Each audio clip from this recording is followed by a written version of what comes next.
Dan saya ingin sampaikan teman-teman, ya, saya tidak tahu ya, Allahu a'lam bishawab, bahwa semua sesuai ketetapan Allah, dengan kadar Allah, dengan segala ajalnya.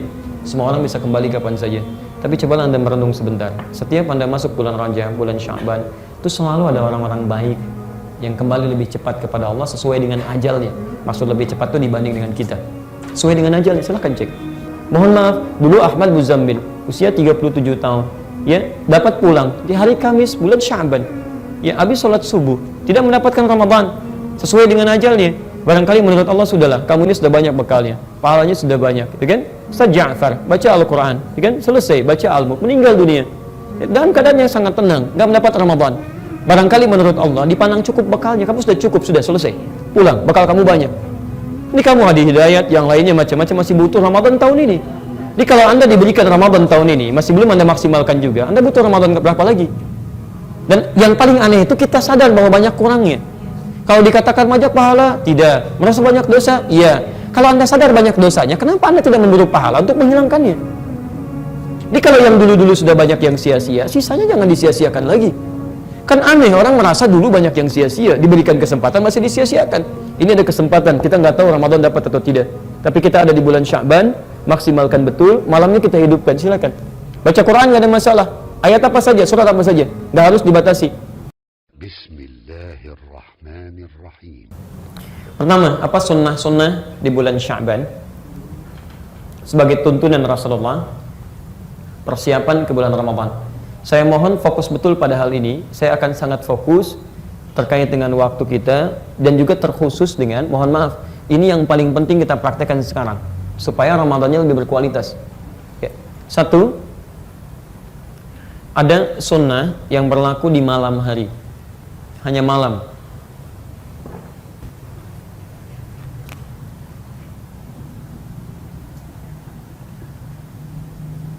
Dan ada sunnah yang berlaku di siang hari. Dan ada sunnah yang tidak dibatasi dengan siang ataupun malam. Keduanya. Ini poinnya. Hati-hati ya, fokus. Jadi ada sunnah di malam hari, ada sunnah siang hari, ada sunnah tidak dibatasi dengan siang ataupun malam, itu berlaku di keduanya. Ini sangat penting untuk menentukan ke Ramadan kita. Saking pentingnya, ini tintanya pun tidak mampu menuliskannya lagi. Oke. Baik, kita langsung cepat saja mulai. Saya ingin mulai dari yang paling pertengahan dulu, ibadah di siang hari, yang ini. Fokus. Kita mulai di hadis riwayat Al-Bukhari dulu. Nomor hadis. Kita ambil yang selain yang ini dulu nih, ada salah satunya yang di 1833. Ambil yang ini dulu. Nanti contoh ini contoh terakhir untuk malam. Ini belum saya tuliskan, 1833. Ambil yang ini. Mungkinlah. Redaksi yang ini ditemukan juga di hadis Muslim, hadis 1956. Ya. Saya ulangi. Ini tadi belum saya tuliskan. Ambil yang 1833, ini nanti untuk amalan malamnya. Yang ini. Ini untuk yang siang. 1833 di hadis Muslim, hadis 1956. Baik. Keterangan Sayyidah Aisyah radhiyallahu taala anha. Perhatikan kalimatnya. Ya. Bima makna ma ra'aitu Rasulullah sallallahu alaihi wasallam. Saya enggak pernah lihat Rasulullah sallallahu alaihi wasallam, haqqallah. Istakmala Ramadan, istakmala siyamahu, menyempurnakan puasanya illa Ramadan, kecuali di bulan Ramadan. Jadi Sayyidah Aisyah tidak pernah melihat Rasulullah puasa penuh selama sebulan, begitu sangat baik, ya. Kecuali kata beliau, saya lihat di bulan Ramadan, di penuh puasanya, sempurna. Nah, yang menarik kalimat selanjutnya, wa ma yakfuru siyamahu minhu fi Sya'ban. Dan saya tidak pernah melihat beliau memperbanyak puasa sunnahnya kecuali di bulan Sya'ban. Sya'ban ini perbanyak puasa. Ini poinnya. Ini bisa didapatkan di Al-Bukhari, nomor hadis 1833, termasuk di hadis Muslim, hadis 1956. Di sunnah yang pertama yang diajarkan Nabi, kesaksian Sayyidah Aisyah, juga dipraktekkan oleh beliau adalah ketika masuk Sya'ban di siang harinya sunnah Nabi perbanyak puasa. Jelas sampai sini? Ini menarik ini. Bukan sekedar Nabi tunjukkan kepada para sahabatnya, umatnya, tapi beliau sendiri praktekkan ini. Ya, beliau banyak puasa di sini. Apa di antara manfaatnya memperbanyak puasa saat di bulan Sya'ban sebelum ke Ramadan? Perhatikan, bukankah tadi kita ketahui di awal bahwa tidak semua orang-orang ketika masuk di bulan Ramadan sudah terbiasa puasa sebelumnya? Maka Nabi mengajarkan kepada khususnya orang-orang ini atau bahkan yang telah biasa puasa agar coba berlatih puasa di Sya'ban. Latihan perbanyak sehingga ketika masuk ke bulan Ramadan tubuh ini sudah bisa beradaptasi, secara biologis sudah kuat untuk masuk menunaikan puasa, sehingga ketika dia masuk ke Ramadan ini sudah bukan latihan lagi, tapi sudah normal dia jalani. Baik, kalau sehari banyak tidak? Sekali puasa banyak tidak? Halo? Satu itu banyak tidak?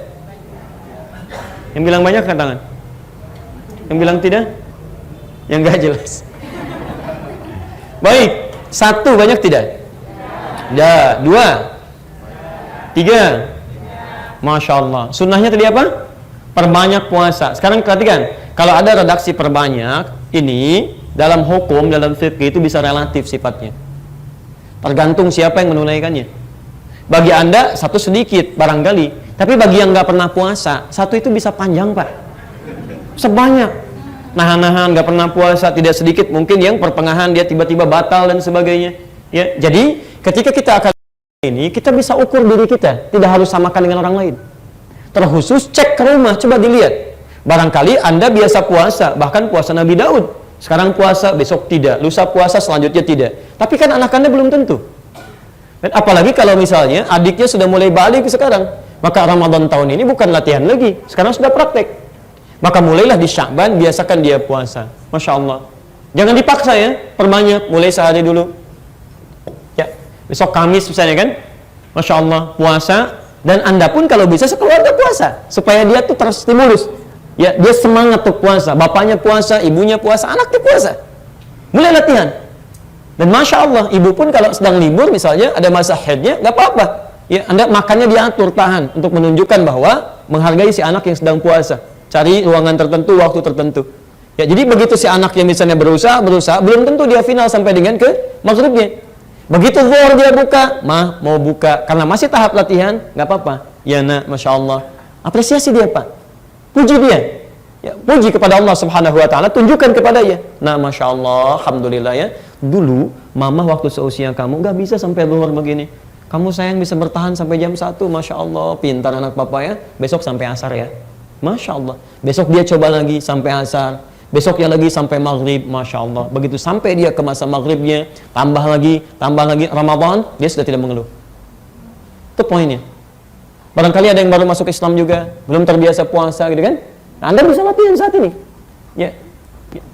Tanya kawan Anda, dekati, bimbing dia, mulai puasa sehingga bisa terbiasa dengan ini. Masuk Ramadan, dia sudah bisa menunaikan dengan baik sampai sini. Paham ya? Baik. Saya punya pengalaman spesial yang ini nih. Saya sekitar 3-4 tahun lalu ke Kalimantan Timur. Ya, kemudian memberikan tausiah pada masyarakat. Ada yang menangis, yang macam-macam. Tiba-tiba ada preman tobat Pak. Datang, betul, nyampaikan persis di hadapan kita. Ya, jadi begitu menyampaikan, Ustaz, saya ingin berubah lebih dekat dengan Allah. Saya sudah berusaha mendekat kepada Allah. Pertanyaan saya dulu banyak meninggalkan puasa Ustaz. Apakah saya sekarang harus mengqadha? Saya bilang, ya mulai berusaha untuk mengqadha puasa. Baik Ustaz, Alhamdulillah saya telah berhasil menunaikan 3 kali qadha kemarin. Masya Allah, bagus saya bilang. Ya, duhur saya sudah buka katanya. Duhur saya buka. Dia pikir dia bisa mulai sampai siang buka, dianggap setengah gitu kan. Jadi besoknya lagi setengah, digabungkan 1, hitung kan. Sekali lagi setengah gitu kan. Nah, jadi ini ada sesuatu yang perlu disampaikan. Tapi poinnya juga ada orang-orang yang memang belum terbiasa mengerjakan itu. Walaupun mungkin dia sudah masuk dalam tahap yang cukup balik menunaikannya. Jelas ya? Baik. Jadi mohon izin, sekarang tanggal berapa?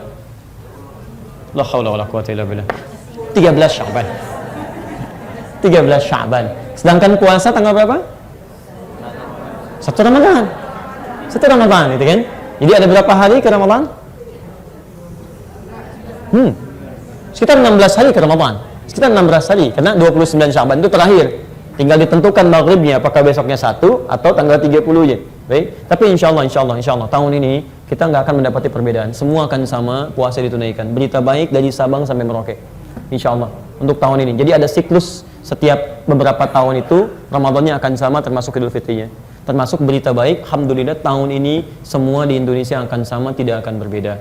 Puasa akan ditunaikan 1 Ramadan 1438 Hijrah bertepatan dengan bertepatan dengan 27 Mei 2017 hari Sabtu. Ya, akhir Syabannya terjadi di hari Jumat bertepatan dengan 26 Mei. Kemudian di maghrib ketinggian hilal sudah di atas 2 derajat, bahkan tinggi sekali, 8 derajat plus 8 derajat 22 menit 59 detik. Jadi sudah di atas 2 derajat. Dan ini mustahil kalau secara hitungan, ya mustahil ini bisa kemudian berbeda untuk menunaikan puasa besoknya. Kecuali yang Anda yang menggunakan misalnya pasang surut air laut, tingginya berapa, bulan berapa, atau malamnya mimpi, besoknya puasa gitu kan. Itu yang repot. Nah, jadi ini latihan dulu ya, paham ya? Baik, yang kedua, bismillah. Ayo teman-teman mulai ya. Kita mulai ya. Nabi puasa, sahabat puasa, tabi'in puasa, ulama puasa, dan mereka berlatih. Nabi itu orang paling takwa, madmunun bil jannah, dijamin surga, maksumun minal maksiyah, terjaga dari maksiat, masih mau puasa. Untuk Nabi bukan, Rasul bukan, sahabat bukan, ulama bukan, tabi'in bukan, gitu kan? Surga belum jelas, maksiat kadang-kadang belum bisa terkontrol, gitu kan? Gak mau puasa, gitu kan? Baik, saya nggak teruskan, langsung sini. Ya, ibadah malam, siang sudah kita ambil malam. Bismillah. Teman-teman, malam saya spesifik langsung. Sunnah Nabi ya, diantaranya kita mulai meningkatkan ibadah malam itu dibagi pada 3 bagian. Ada yang bentuknya sholat, ada yang bentuknya interaksi dengan Al-Quran, tilawah, qiraah dan sebagainya. Ada yang bentuknya doa dan istighfar. 3 hal ini. Ada salat, ada bacaan Quran, ada doa dan istighfar. Oke, ini khususnya menjelang fajar disebut dengan sahar, ya, atau jamaknya ashar. Dari Quran surah ke-51 ayat 18, posisi paling kanan di pertengahan, orang-orang yang dipuji oleh Allah.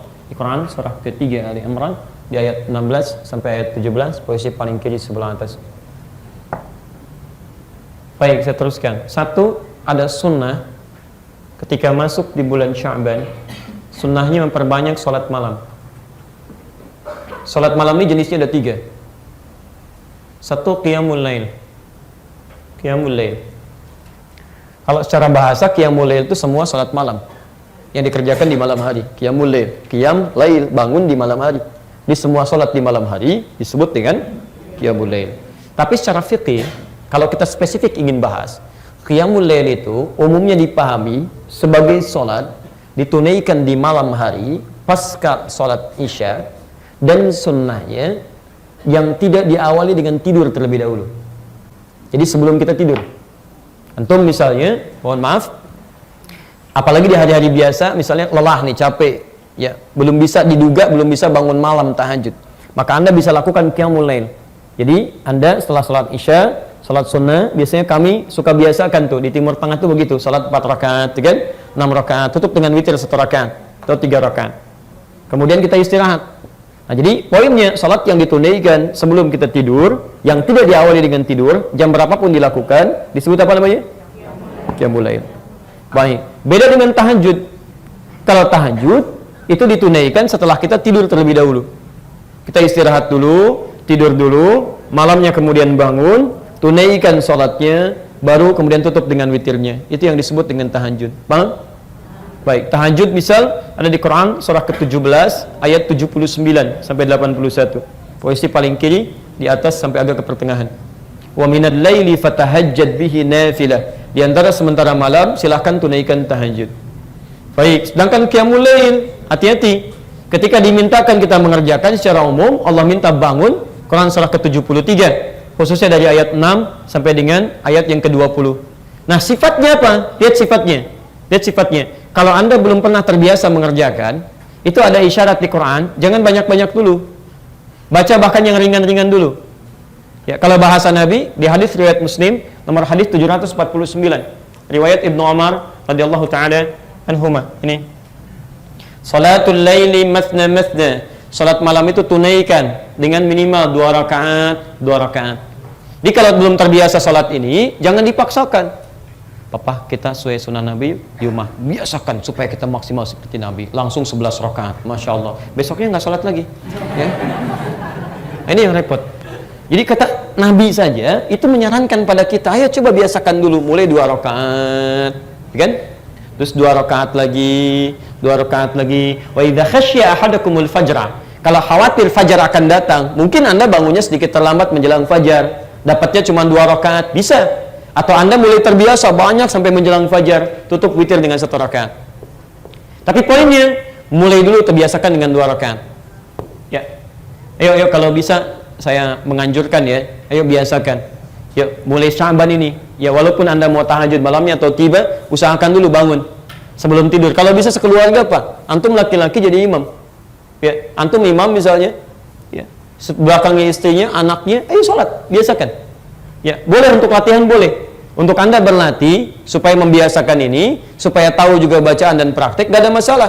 Karena Nabi pun pernah beliau kemudian sholat, di belakang diikuti oleh Ibnu Abbas untuk mengetahui sholatnya Nabi.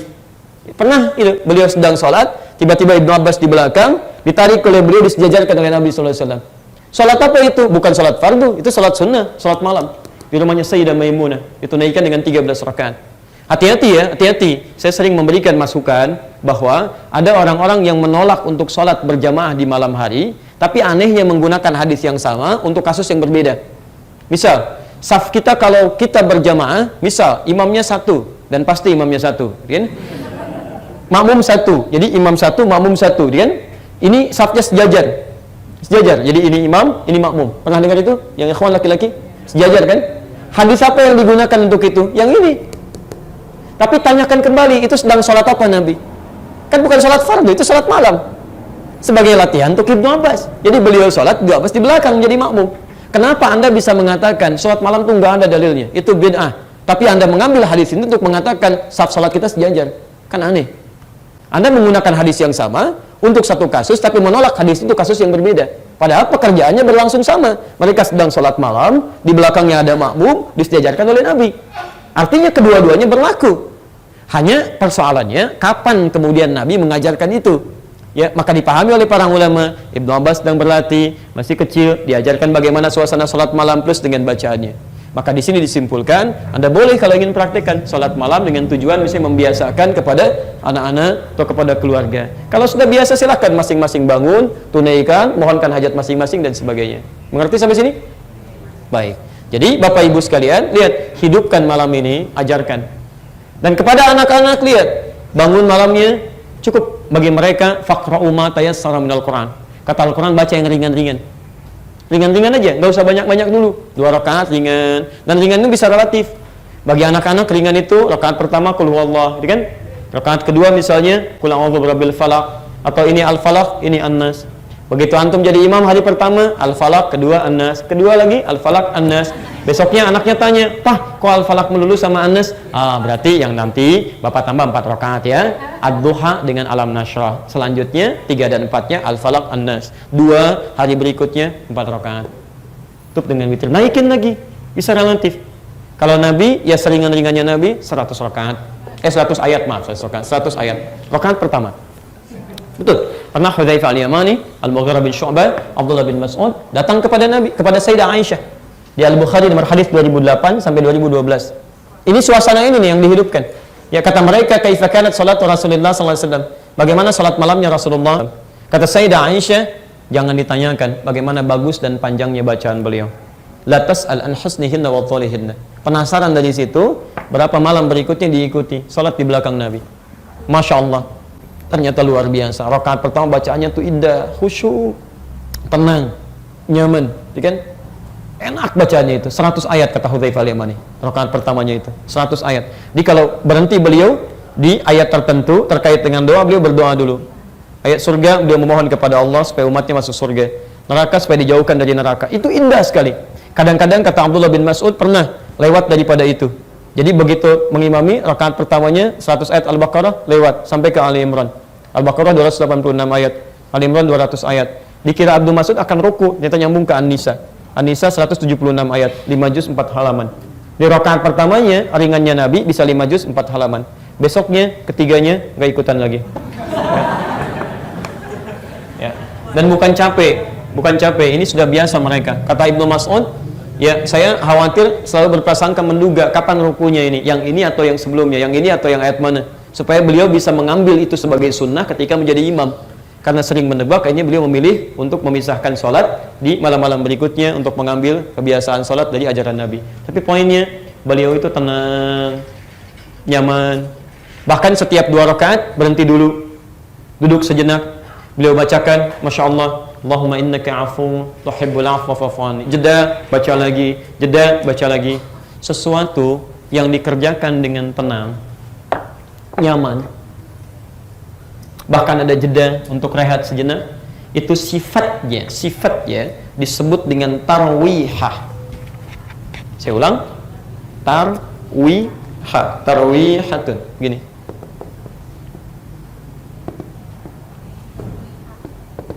Sesuatu yang dikerjakan dengan tenang, santai, khusyuk, nyaman. Sifatnya disebut dengan tarwihah. Kadang-kadang Nabi sholat 11 rakaat di tempat Sayyidah Aisyah. Kadang 13 rakaat tempat Sayyidah Maimunah. Kalau 11, 13 banyak atau sedikit? Banyak, ya, baik. Kalau banyak itu disebutnya jama' atau tunggal? Jama', baik. Kalau jama', maka ini kita jamakkan katanya dari tarwihah menjadi tarawih. Di tarawih itu jama' dari kata tarwihah.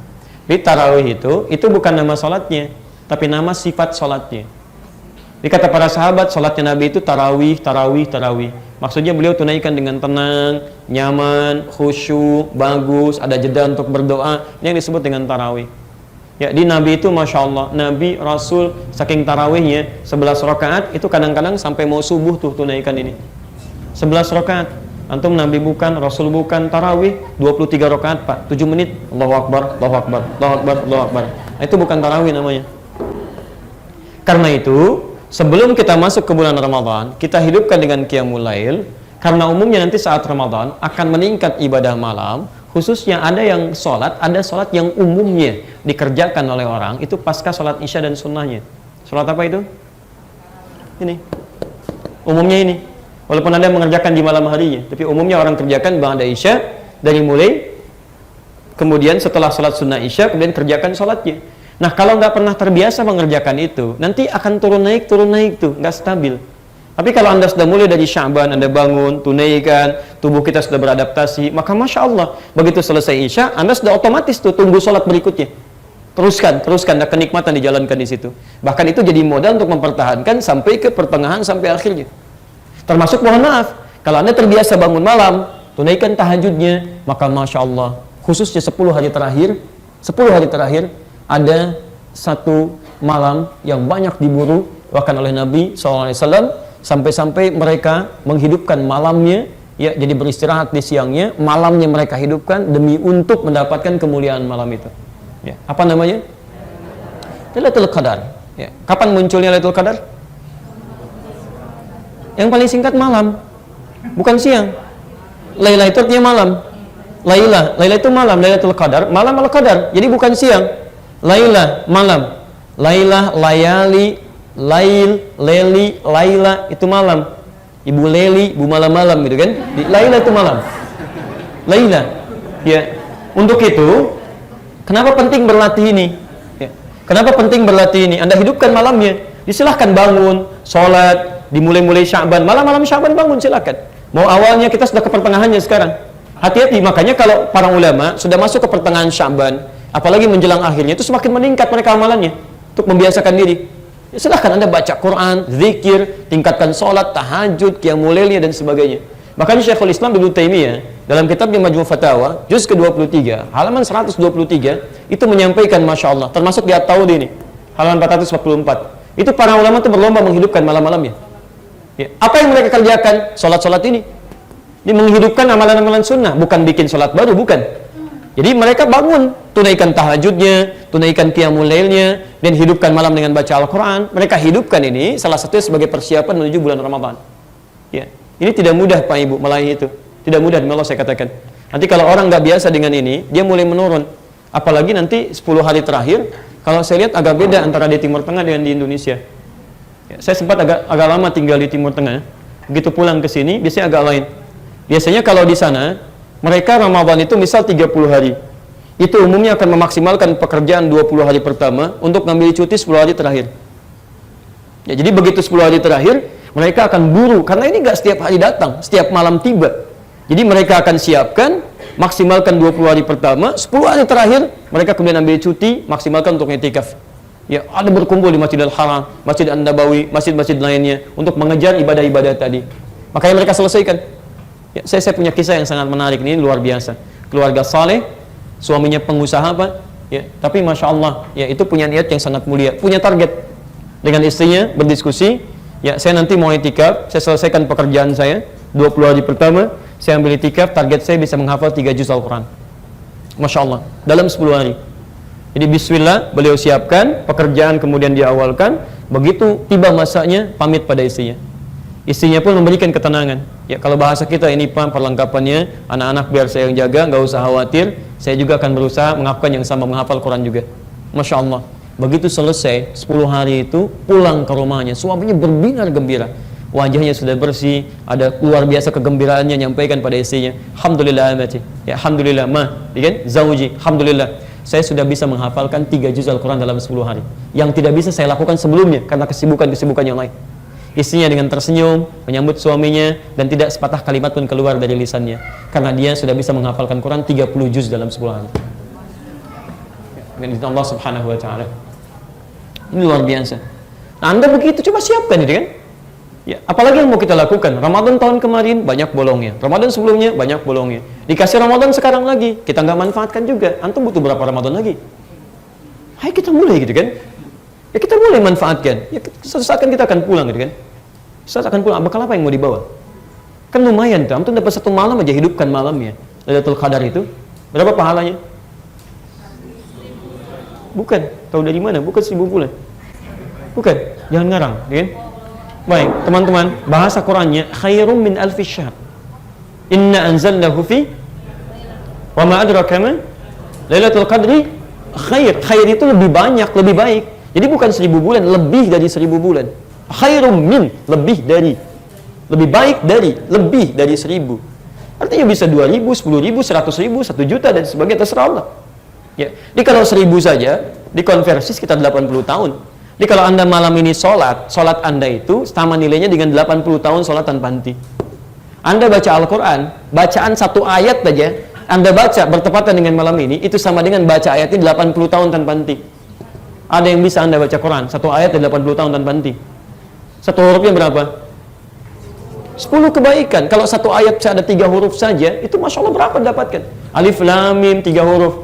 3 huruf gitu kan? Anda bacakan 3 huruf kali 10, 30. Ini hari biasa, Ramadan tidak berlaku. Wal hasanatu bi asyri amsalihha. Setiap yang dibacakan di bulan Ramadan kali 10 lagi.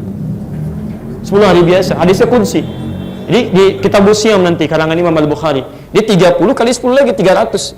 Jadi kalau Anda baca Alif Lam Mim hari ini, itu dapatnya 30. Tapi kalau Anda bacakan di bulan Ramadan kali 10 lagi 300. 300. Anda bacakan Alif Lam Mim setara 300 kebaikan, itu baru sekali baca kali 80 tahun tanpa henti. Berapa? Dan jarang-jarang ada orang baca Quran cuma Alif Lam Mim aja. Alif Lam Mim. Udah dulu enggak ada gitu. Mungkin enggak ada. Lumayan 300 gitu. Enggak ada kayak begitu. Silakan cek. Yasin 200 cukup gitu kan?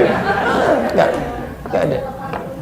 Dan saya ingin sampaikan teman-teman, ya saya tidak tahu ya, Allahu a'lam bishawab, bahwa semua sesuai ketetapan Allah, dengan kadar Allah, dengan segala ajalnya.